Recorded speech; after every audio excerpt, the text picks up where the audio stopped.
आप 12th में fail हुए थे? जी सर, फेल हुआ था। अब फेल कैसे हुए? बस यही बोल दियो कि दादा या दादी का देहांत हो गया था। सर उस साल हमारे स्कूल में चीटिंग नहीं हुई थी। व्हाट? हमारे गांव में एक नए डीएसपी सर आए थे, दुष्यंत सिंह सर। उन्होंने चीटिंग रोक दी थी और सारा स्कूल फेल हो गया था।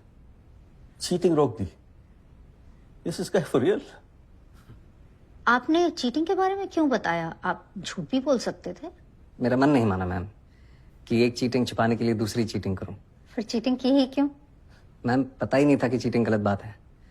हमारे यहाँ टीचर्स खुद करवाते हैं। Gosh, but that's wrong. Yes ma'am, very wrong. तो अगले साल पास कैसे हुए? टीचर्स ने फिर से चीटिंग करवाई। जी मैम, और सबने चीटिंग की पर मैंने नहीं की।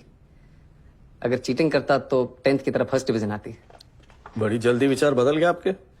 जल्दी कहाँ सर, 19-20 साल लग गए। अगर दुष्यंत सर नहीं मिलते तो विचार कभी बदलते ही नहीं। सबकी फर्स्ट डिवीजन आई और मेरी थर्ड, लेकिन मैं सबसे ज्यादा खुश था sir.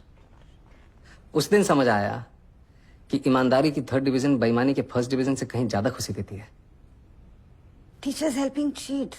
That's appalling.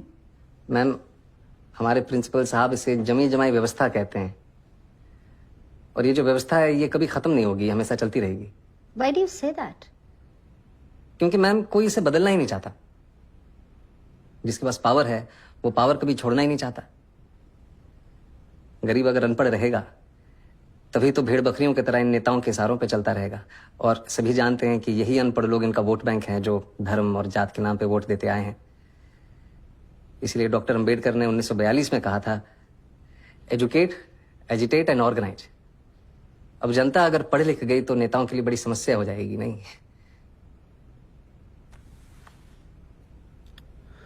Mr. Manoj, I think you're in the wrong chamber. With such provocative statements, you should aim for a career in politics. Sorry sir, वो प्रोवोकेटिव, उसका मतलब आप प्लीज हिंदी में समझा सकते हैं? आप बातें तो बहुत बड़ी बड़ी करते हैं, लेकिन सिंपल इंग्लिश भी नहीं समझ सकते। I don't think you fit in here. No sir, I do fit. Really? Yes sir, How? क्योंकि भाषा सिर्फ एक मीडियम है sir. That's just an excuse for you to cover your weakness. No sir. Mr. Sharma, you said you fit. Now convince me you fit.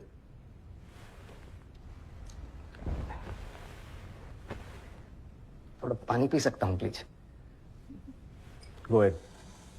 नहीं ma'am, steel के glass में मिल सकता है, कांच के ग्लास में पीने की आदत नहीं है। Don't waste our time.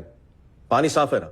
Yes sir. तो पी लीजिए, ग्लास से कुछ फर्क नहीं पड़ता। मैं भी तो वही कह रहा हूँ सर कि पानी साफ होना चाहिए बस, फिर चाहे वो स्टील के ग्लास में हो